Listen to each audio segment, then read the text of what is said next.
बिस्मिल्लाहिर्रहमानिर्रहीम। सर ये किताब है नारकोटिक्स की, सारे इसमें अमेंडमेंटें लगी हुई हैं। आल पाकिस्तान किताब है और ये इसमें कुछ पोर्शन उर्दू भी दिया हुआ है।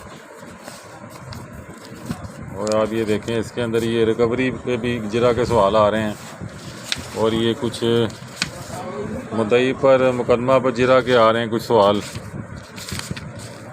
थाना में तफ्तीश वगैरह पर ये वो, फिर ये रजिस्टर चल पड़े हैं, फिर कुछ अदालती फ़ैसले हैं, फिर ये उर्दू तर्जमा है 1997 का। बाकी हमारा ये पोर्शन, ये जो किताब है इंग्लिश के अंदर है और इसके अंदर भी फुल केस का स्टडी है मुकम्मल। इंग्लिश पोर्शन भी इसका पूरा सही है, लेटेस्ट केस ला पर बेस कर रही है। ठीक है जी।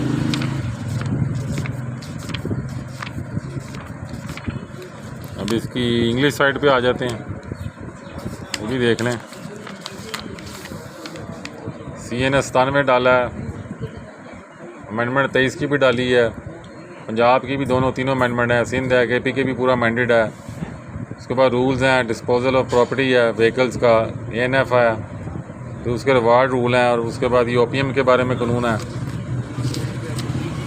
और ये इस तरह ये लेटेस्ट केस था, देखिए 26 का भी आ रहा है। ठीक है जी।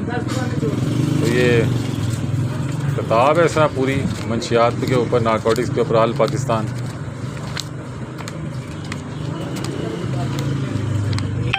अस्सलाम वालेकुम।